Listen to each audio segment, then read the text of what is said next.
Welcome students and viewers.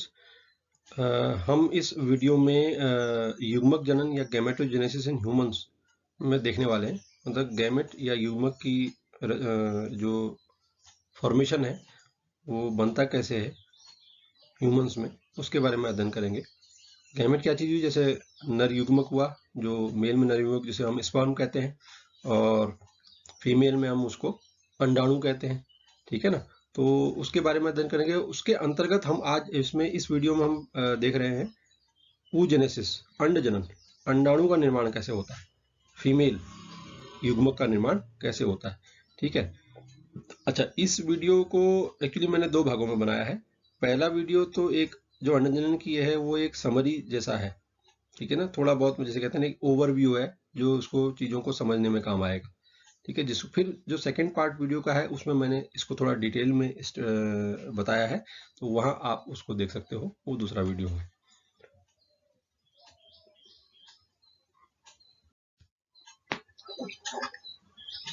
तो देखिए, अंड जनन को समझने के लिए सबसे पहले तो आप ये देखिए कि ये होता कहाँ है। तो अंड जनन जो है वो कहाँ हो रहा है?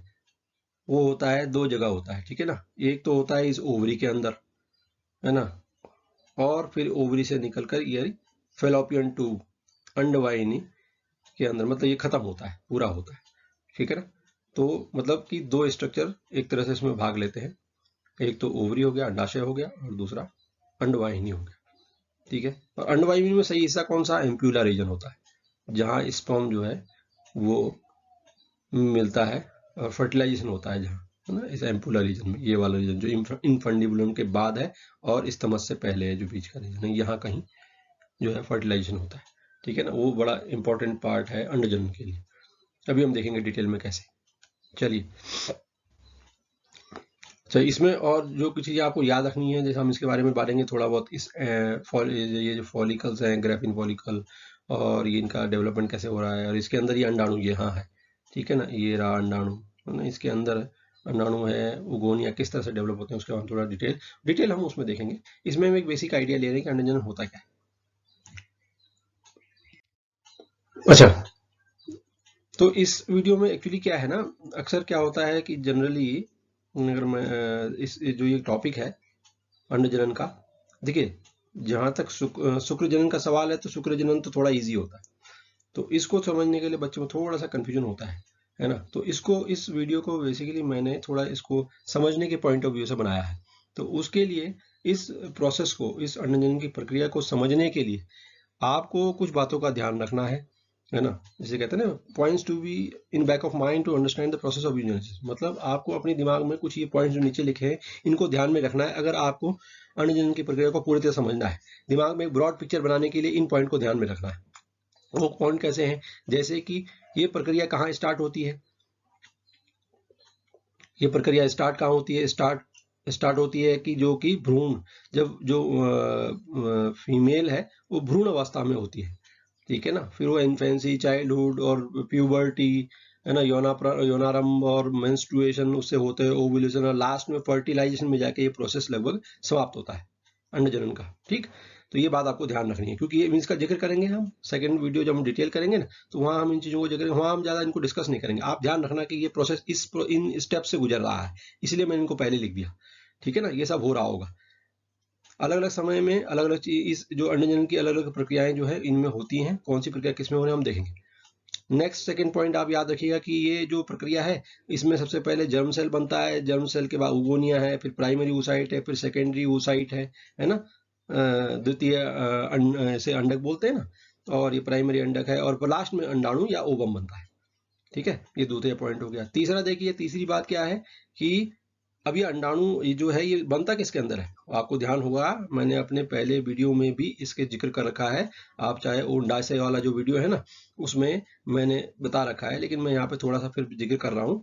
तो इसको देखिए कि प्राइमोर्डियल फॉलिकुल, फिर बनता है प्राइमरी, प्राथमिक फॉलिकुल, फिर बनता है सेकेंडरी, और फिर बनता है ग्रेफियन फॉलिकल।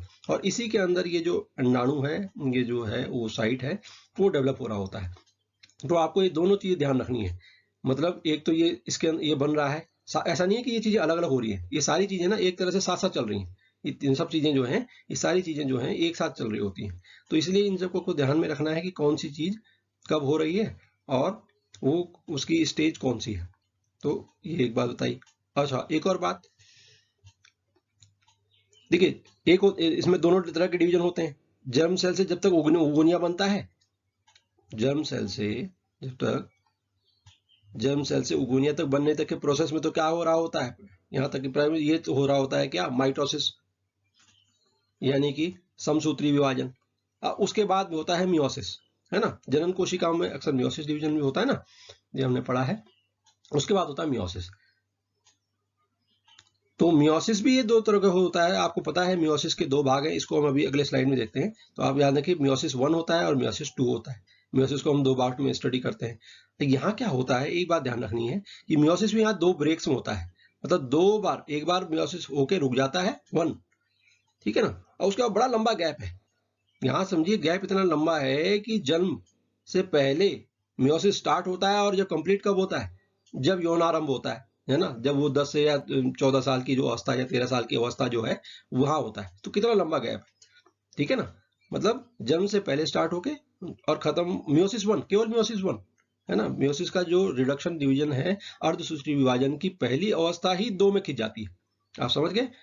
मैं दोबारा बोलता हूं इसको, जो अर्धसूत्री विभाजन है, मियोसिस है, उसकी पहली वाली जो अवस्था है वही 2 भागों में खिंच जाती है। इसी तरह से मियोसिस की जो दूसरी अवस्था है, जो कि माइटोसिस से समान होती है, वो भी 2 भागों में खिंच जाती है। पहला तो वो ओव्यूलेशन, अंडोत्सर्जन से पहले होता है, और दूसरी वाली जो है वो कब होती है, अंडोत्सर्जन के बाद, फेलोपियन ट्यूब में। ठीक, तो मियोसिस जाके भी मियोसिस 2 भी 2 भागों में पूरा होता है। ठीक, ये बात आपको, इन सब बातों को आपको दिमाग में रखना है। और एक और बात, ये तो और इम्पोर्टेंट है ये भी, कि जो ओवम बनने हैं, जिन्हें जैसे जर्म सेल से या उगुनिया से जो ओवम बनना है, फाइनली तो ओवम बनना है ना, ये इनकी संख्या घटती चली जाती है।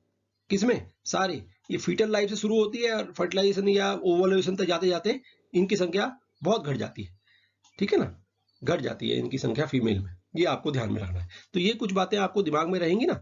तो और ये सारी बातें मैंने पहले बता दिया कि ये सब बातें लगभग एक साथ चल रही है ना। इनमें कोई ऐसा नहीं, थोड़ा आगे पीछे, एक आगे हो सकती है, दूसरी पीछे हो सकती है, लेकिन ये सबने होना है। इस पूरी अंड जनन की घटना में ये सारी घटनाएं, ये सारी बातें होनी है। तो ये आपको ध्यान रखना है, ताकि आपको वो चीज समझ आए जो मैं बाद में बताने वाला हूँ, वो आपको समझ आए, इसलिए आपको इनको ध्यान में रखना है। चलिए नेक्स्ट देखते हैं आप। तो नेक्स्ट में मैंने ये स्लाइड इसलिए रखी है ताकि, वैसे तो ये इसका टॉपिक बहुत ज्यादा डिटेल यहाँ पे नहीं आना चाहिए, लेकिन फिर भी मैं आपको समझाना चाह रहा हूँ कि मैं अभी बात कर रहा था ना मियोसिस को हम 2 भागों में बांटते हैं, अगर आपको याद हो, मियोसिस 1 और मियोसिस 2, अर्धसूत्री विभाजन की को हम 2 भागों में बांटते हैं। तो मियोसिस 1 होता है, वो बड़ी इंपॉर्टेंट अवस्था होती है, ठीक है ना। उसमें भी देखो, है तो चारों अवस्थाएं चारों की, इसमें भी प्रोफेज है ना, पूर्वावस्था है, मध्यावस्था है, पश्चात और अंत्यावस्था है।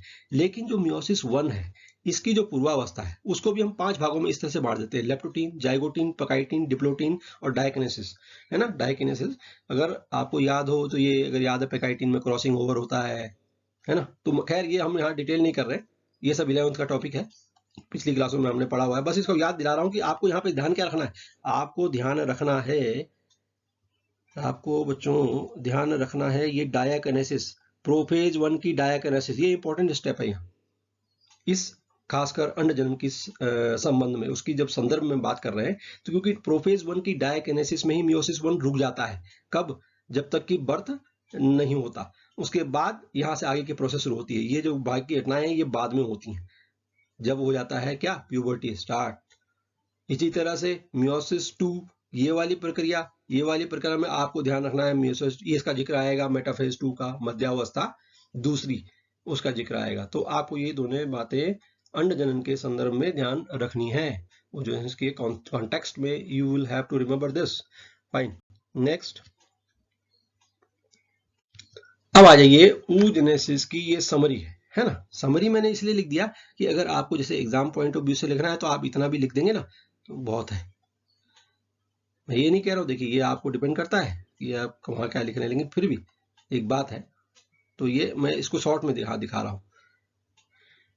तो समझते हैं अंडजनन को क्या होता है। अंडजनन होता क्या है कि formation of mature female gamete और ओवम अंडाणु इज कॉल्ड oogenesis। मैच्योर परिपक्व अंडाणु का निर्माण, ठीक है। अगर इसको और परिपक्व निर्माण का निर्माण कहाँ से, जर्मेनियम एपिथेलियम से, जर्मिनल एपिथेलियम से परिपक्व अंडाणु का निर्माण क्या कहलाता है, oogenesis कहलाता है, अंडजनन कहलाता है। और अंडजनन स्टार्ट कब हो जाता है, भ्रूणीय अवस्था में स्टार्ट हो जाता है, जब लगभग 25 हफ्ते का होता है बेबी गर्ल, जो बच्ची है, लड़की है, वो 25 हफ्ते की भ्रूणावस्था में होती है, तब से ही अंडजनन का निर्माण या अंडे का निर्माण होना शुरू हो जाता है, या oogenesis की पूरी प्रक्रिया स्टार्ट शुरू हो जाती है, ठीक है। अच्छा, इसको हम डिटेल में अगले उसमें देखते हैं, लेकिन यहाँ देखिए कि इस प्रक्रिया oogenesis को हम वैसे 3 भागों में बांट सकते हैं, 3 फेज है ना, 3 अवस्थाएं हो सकती हैं या प्रावस्था कह सकते हैं। कौन कौन सी है, पहली तो है मल्टीप्लीकेशन फेज, गुणन प्रावस्था, जैसे गुणा करने वाली है ना, ये वाली स्टेप्स को हम कहते हैं, या डायग्राम पे ध्यान दीजिए, ठीक है। 1 का 2 बना, 2 का 4 बना, बहुत तेजी से डिवीजन चल रहा होता है, बहुत तेजी से इसमें डिवीजन चलता है। और ये सारी कोशिकाएं कैसी हैं, डाइप्लॉइड हैं, द्विगुणित हैं, ठीक है, ये चलती रहती हैं, ठीक है। और उससे oogonia का निर्माण होता है। ये जर्म सेल है, और जर्म सेल से लास्ट में बना क्या, oogonia बन गए, सारे oogonia बन गए, बहुत सारे बन जाते हैं। यहाँ तक कि एक पीक टाइम पर इसकी संख्या किताबें बताती हैं, बुक्स अलग अलग देती हैं, लेकिन 70 लाख तक हो सकती है जो पीक पहुंचता है, ठीक। अच्छा, फिर देखते हैं हम कि ग्रोथ फेज, जिसे बोलते हैं वृद्धि प्रावस्था। अगर वृद्धि की स्पेलिंग ना ढंग से लिखनी आई नहीं तो ये इस तरह से लिखी जाती है ना, द के नीचे हुआ नहीं तो मैंने तो ये अगर ये गलत लग रही है तो ये लिखना वृद्धि। तो वृद्धि प्रावस्था ये कैसी होती है, इसमें जो oogonia आप देखिए यहाँ साइज इंक्रीज करता है, ये सबका साइज इंक्रीज करेगा, ये भी बड़ा हो जाएगा, ये भी बड़ा हो, जितने बने होंगे, ठीक है ना, बहुत बड़े बड़े हो जाएंगे, खूब इनके अंदर साइटोप्लाज्म जो कोशिका तरफ भर जाएगा, है ना, फूड मटेरियल रिजर्व हो जाएगा, तो ये बढ़ जाते हैं। तो इसको जब ये ऐसा हो जाता है तो हम इसे कहते हैं प्राइमरी oocyte, प्राथमिक अंडक, ठीक है। अच्छा, इसके बाद क्या होता है, मैच्यूरेशन फेज, है ना। मैच्यूरेशन फेज या परिपक्वन अवस्था को भी हम, प्रावस्था को भी हम 2 भागों में बांट सकते हैं। पहली तो ये मियोसिस 1 वाली होती है, 1 वाली अर्धसूत्री विभाजन पहली एक, है ना, जिसमें क्या होता है, इसमें क्या होता है कि लार्ज सेकेंडरी oocyte बनता है और फर्स्ट स्मॉलर पोलर बॉडी बनती है। यहाँ देखिए डायग्राम, ठीक। तो प्राइमरी oocyte में जो प्रथम रिडक्शन डिवीजन या अर्धसूत्री विभाजन होता है, उससे फलस्वरूप मतलब कंसेक्वेंटली क्या बनता है, एक बड़ा हैप्लॉइड सेकेंडरी oocyte और एक पोलर बॉडी, ठीक है। ये बन गई पोलर बॉडी, या ध्रुवीय पिंडक भी बोलते हैं, या ध्रुवीय कोशिका भी कहते हैं इसको, ठीक है। और फिर होती है अगली मियोसिस 2, जिसमें ये फर्दर 2 भागों में टूट जाती है ना, ये इसे भी बताते हैं, ये भी ध्रुवीय पिंडक बनाती है, और एक लास्ट में इसको ये जो बना, ये क्या है, ओवम, ये सही मायने में अंडाणु जो है वो ये बना। तो ये तरह से 2 डिवीजन में पूरा हो गया, मियोसिस 1 और मियोसिस 2। अभी देखेंगे हम इसकी डिटेल, ये होता कहाँ है, मैंने बताया ना आपको, थोड़ा सा ये जटिल प्रोसेस है, लेकिन इतना ये घटनाएं होती जरूर है। अच्छा, क्या होता है, कुछ बुकों में ऐसा भी लिखा है या ऐसा भी कहा जाता है कि ये भी डिवाइड होता है। कुछ बुक्स तो लिखती हैं कि जो ह्यूमंस हैं उनमें इसका जो आपको पोलर बॉडी बनी ना, भाई कोई पूछेगा तो इसका क्या होता है, इससे भी कई बार छोटे 2 पिंडक बन जाते हैं।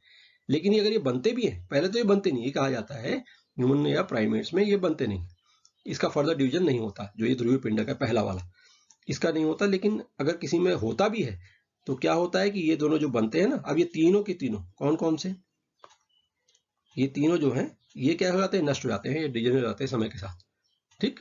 तो अल्टीमेटली रह जाता है केवल ओवम। अब आप यहाँ ध्यान दीजिएगा, देखिए ओवम एक ये बना, मतलब अगर ये पूरे प्रोसेस के जरिए एक प्राइमरी oocyte से फाइनली आपको एक ही ओवम मिल रहा है, लेकिन वहां क्या होता था, जैसे स्पर्मेटोसाइट वगैरह में स्पर्मेटोजेनेसिस शुक्र जनन में वहां हमें 4 मिलते थे, यहाँ हमें एक ही ओवम मिलता है, ठीक है, एक ही अंडाणु मिलता है। तो ठीक है बच्चों, तो अगले वीडियो में हम इसकी थोड़ा सा और डिटेल में अब इस पूरे को जानने की कोशिश करेंगे।